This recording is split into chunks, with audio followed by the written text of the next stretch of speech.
Tapi di luar itu, Pak Prabowo-nya sendiri, menurut gue, perangainya tidak tepat untuk jadi presiden. Lu lihat aja tuh, media, awas ya, media, hati-hati, saya pantau kamu. Atau yang, itu terserah, kalau nggak setuju sama ide saya baik untuk Indonesia, tapi kalau nggak setuju ya terserah gitu. Perangainya Pak Prabowo, betul Pak Prabowo gemoy, emang orangnya gemoy, tapi itu nggak 100% Pak Prabowo. Itu yang justru di kipas-kipas jangan angkat biar nutupin mayoritas dari Pak Prabowo, yaitu perangainya yang kita tahu seperti apa. Ramai di media sosial, momen Ketua Harian Partai Gerindra, Sufmi Dasko, dianggap ngegas kepada wartawan ketika diwawancara. Dalam tayangan yang beredar, beberapa wartawan tampak bertanya tentang ucapan Prabowo ndasmu etik. Akan tetapi, Sufmi Dasko tampaknya tidak senang dengan pernyataan wartawan tersebut. Bahkan ia menyebut media dari wartawan yang bertanya itu dengan nada yang tidak enak, yang banyak netizen menganggap bernada ancaman. Kompas nih, maksudnya apa? Hah? Maksudnya apa? Maksudnya apa? Gimana?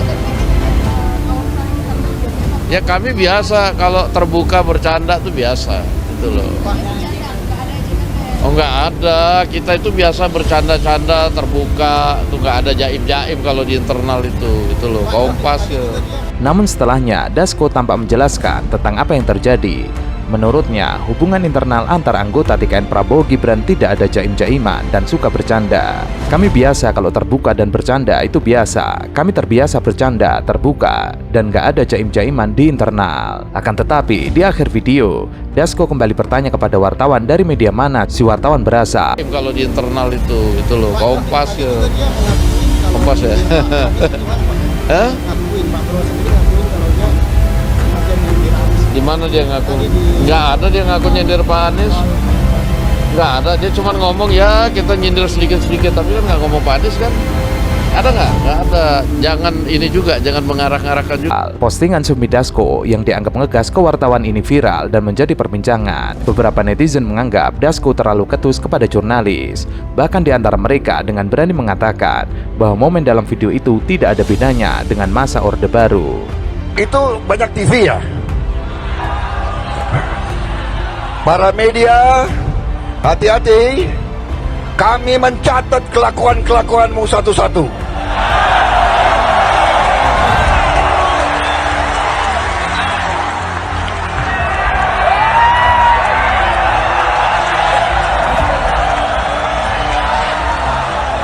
Kami bukan kambing-kambing yang bisa kau atur-atur.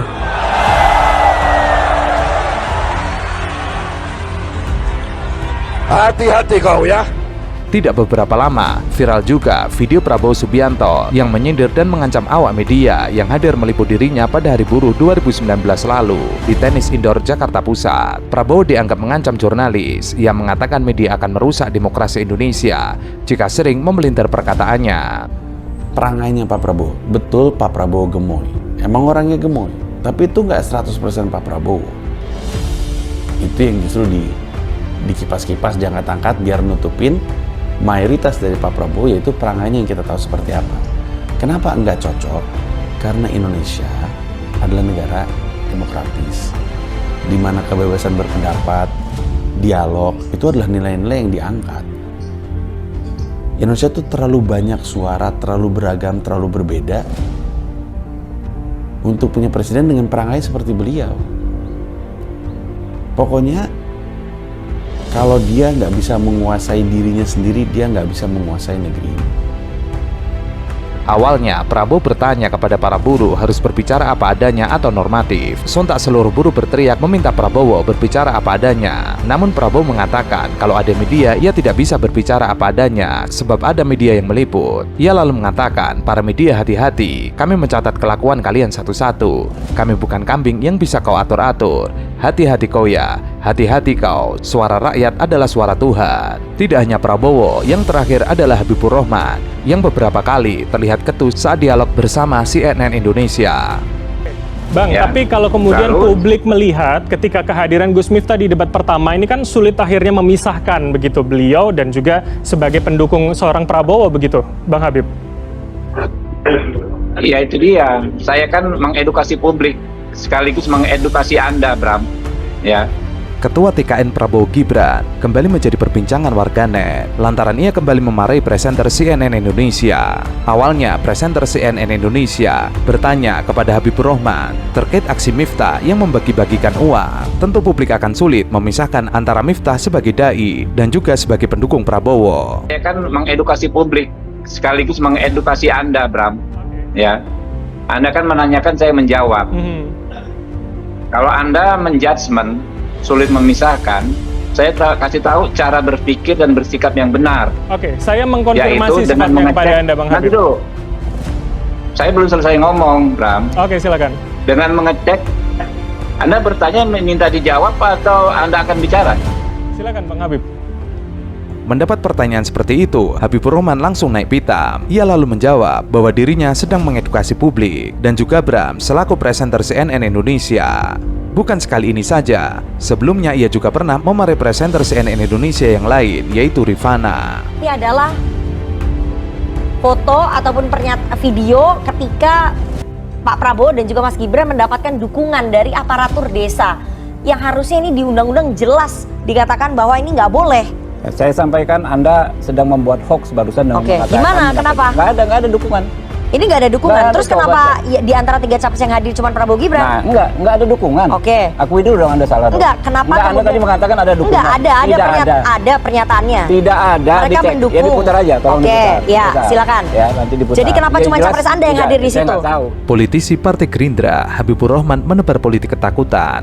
Ia mengancam melaporkan presenter televisi CNN Indonesia ke Dewan Pers. Ancaman itu disampaikannya dalam sebuah dialog di televisi bersama tim hukum dan tim pemenangan nasional Ganjar Mahfud, Roni Talapesi. Jadi Kenapa? kalau Kenapa kita- cuma capres dari Anda yang kita ada di lihat situ? kan dari tampilan LED pidato calon wakil presiden, kemudian di dalam ada yang memakai gambar capres. Ya, silakan saja Kemudian dilaporkan. di name tag di situ ada Dilaporkan, tulis ya. deklarasi. Ini, Jadi sorry. masyarakat Itu deklarasi sudah dulu. melihat secara luas. Sorry. Oke. Ini saya dulu bicara ya. Iya, silakan dilanjutkan. Tidak suka dipotong, Jadi tidak suka ada memotong. deklarasi dukungan. Nggak ada. Mana ada deklarasi? Yang ada adalah orang diundang untuk menyampaikan aspirasinya. Oke. Gitu kan. Aspirasinya apa?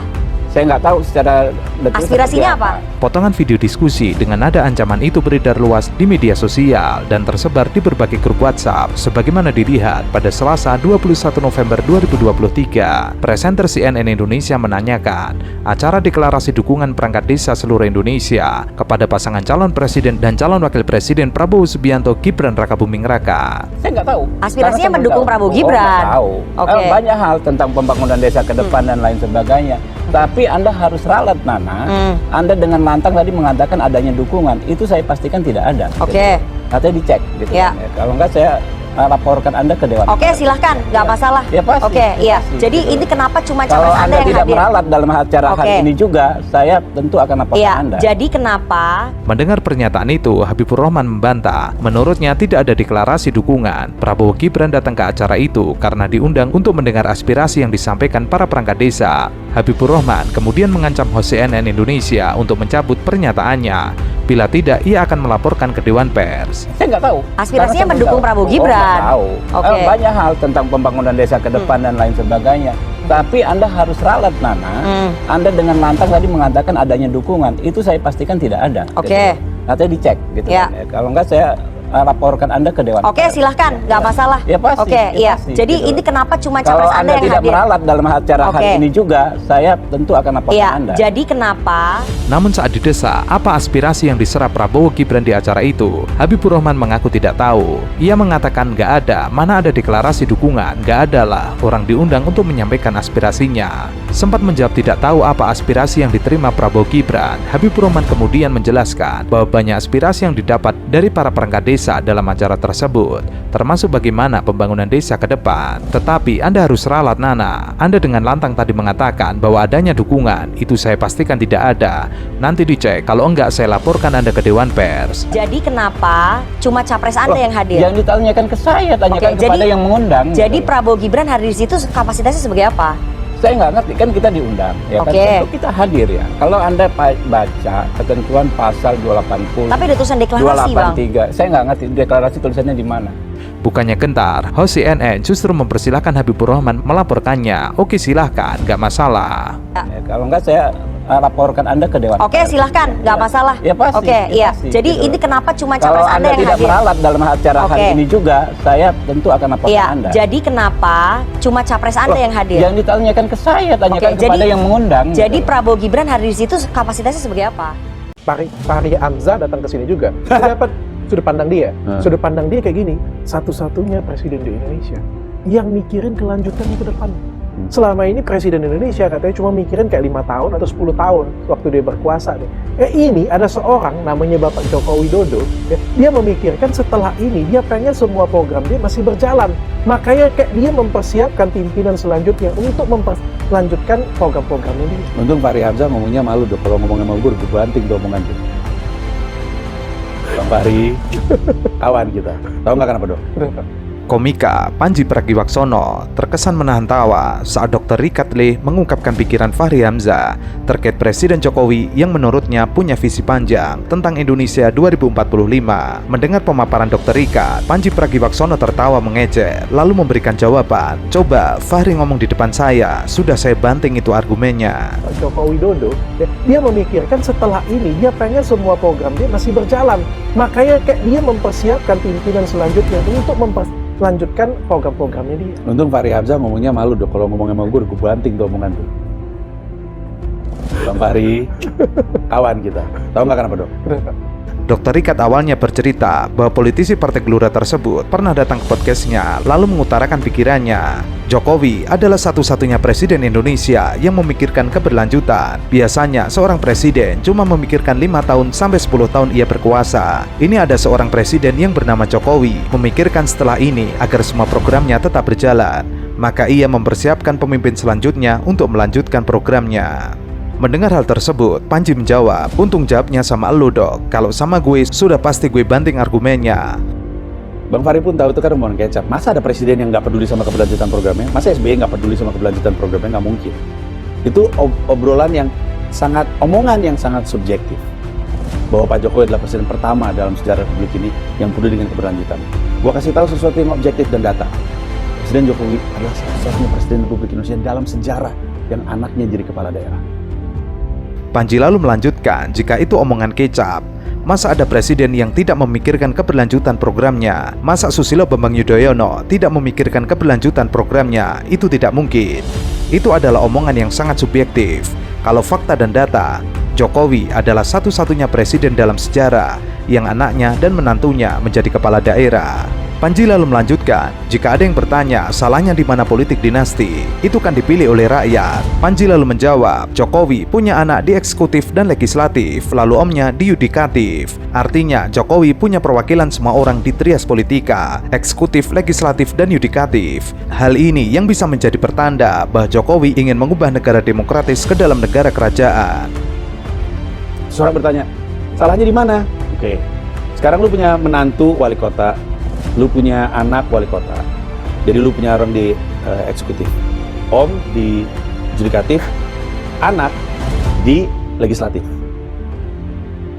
Menantu di mana? Kan anaknya Kaisang kan legislatif kan? Iya. Menantu di wali kota kan? Iya. Artinya Pak Jokowi punya orang di eksekutif, judikatif, sama legislatif. Ini namanya trias politika. Dulu semuanya jadi satu dok. Dulu satu orang, si raja yang nentuin. Ya gue adalah suara rakyat, ya gue hakimnya, ya gue jaksanya, ya gue yang nentuin, semuanya gue. Mau itu Kaisang, mau itu Gibran, mau itu Pak Jokowi, semuanya ngomong. Ya kan bukan, ini mah bukan dinasti. Ini kan demokrasi, kan dipilih, kan rakyat yang milih. Kalau dinasti kan kerajaan. Gue setiap kali dengar itu bilang, ya kita semua juga tahu itu. Ketika kita bilang dinasti, inilah bentuk dinasti di negara demokrasi. Kayak gini bentuknya. Ia lalu bercerita, setiap ada orang yang mempertanyakan politik dinasti keluarga Jokowi, salahnya di mana? Ia pasti ketawa. Inilah bukti politik dinasti di dalam negara demokrasi. Menurutnya, yang membuat masyarakat kecewa adalah cara-cara Jokowi membangun dinasti seperti sekarang ini. Kalau seumpama Jokowi kecewa menjadi korban dinasti keluarga Soekarno, solusinya jangan bikin dinasti tandingan. Jika Jokowi melihat jeleknya dinasti dari Soekarno, Megawati hingga ke Puan, masa solusinya adalah membuat dinasti yang baru? Indikasi Jokowi membangun dinasti itu faktanya sudah kebanyakan. Dari mengizinkan anaknya yang 2 hari baru masuk PSI langsung menjadi ketua umum. Yang paling terkini adalah kecenderungan Pak Jokowi untuk membangun dinasti. Itu yang paling menjawabkan. Kalau Pak Jokowi kecewa karena dia jadi korban dinasti Soekarnoisme, solusinya jangan bikin dinasti lagi dong. Kan Bapak ngelihat jeleknya punya dinasti. Karena Bu Mega dan Puan, Ibu Puan dari Soekarno, kan beliau ngelihat kayak apa dinasti. Masa solusinya, nggak enak ya ada dinasti, gue bikin aja dinasti sendiri. Masa gitu solusinya? Dan indikasi bahwa beliau ngebangun dinasti mah kebanyakan. Dari beliau mengizinkan anaknya baru juga 2 hari jadi anggota PSI, udah jadi pimpinan. Banyak orang khawatir dengan cara Jokowi melanjutkan kekuasaan. Sekarang ini, masyarakat dipertontonkan dengan cara terbuka memihak kepada salah satu paslon, yaitu Prabowo. Jokowi mungkin tidak ngomong, tapi etikanya, jika Firly Bahuri saja sebagai ketua KPK tidak akan bertemu dengan siapapun yang sedang berkasus, kenapa logika itu tidak bisa diterapkan ke presiden yang bertemu dengan capres yang sedang berkontestasi pilpres? Terlalu banyak orang pada khawatir sama apa yang Pak Jokowi lakukan dan diamnya Pak Jokowi. Sekarang ya, presiden secara terbuka kelihatan, tidak secara terbuka kamu mengakui, secara terbuka kelihatan nunjuk berpihak sama satu paslon. Siapa? Ya Pak Prabowo. Nggak akan ngomong, beliau nggak akan ngomong. Tapi kalau Firly Bahuri sebagai pimpinan KPK nggak boleh ketemu sama siapapun yang sebenarnya lagi berkasus, kenapa logikanya tidak bisa kita aplikasikan sama presiden yang sebenarnya nggak boleh ketemu sama salah satu capres? Ini makan siang bareng, semua orang bisa lihat. Dr. Rikat lalu menimpali, ini presiden dengan Menteri Pertahanan. Panji lalu menjawab, kenapa harus berdua di muka umum? Padahal bisa dilakukan di istana atau tempat tertutup lain. Pak, presiden dengan Menteri Pertahanan, Pak. Kenapa ke Menteri Pertahanan harus di ruang terbuka? Kenapa nggak di kerjaan? Kenapa nggak dipanggil di istana atau manggil ke tempatnya menteri? Kenapa harus di restoran? Ruang meeting lagi penuh. Mungkin. Emang situ startup. Ruang meetingnya habis, itu startup. Itu buruk loh. Kok nggak ada yang ngomongin sih? Dr. Rikat lalu menjawab, mungkin tempat meetingnya lagi penuh. Panji menjawab, emang startup, tempat meeting habis. Itu buruk dalam demokrasi. Kok tidak ada yang ngomongin? Lalu saat MK memutuskan putusan MK salah, Jokowi saat ditanya wartawan tidak mau menjawab. Ia mengaku tidak ingin mengintervensi, namun tetap memajukan anaknya menjadi capres. Giliran debat kemarin, saat diklaim bersifat personal, ia langsung menyahut. Tapi ketika MK udah bilang itu tuh salah itu. Tapi Pak Jokowi nggak ngasih komentar karena katanya saya nggak mau intervensi. Sementara ketika debat tiba-tiba ngomong kok nyerangnya personal, tiba-tiba nyaut. Ngapain sih? What are we doing here? Orang bisa bilang gue benci Anies, benci Ganjar, benci Prabowo, benci Jokowi, terserah deh. Tapi gue ngomong ini tidak berdasarkan benci. Kalau lu mau percaya sama gue ngomong ini berdasarkan cinta. Gue cinta banget sama ini negara.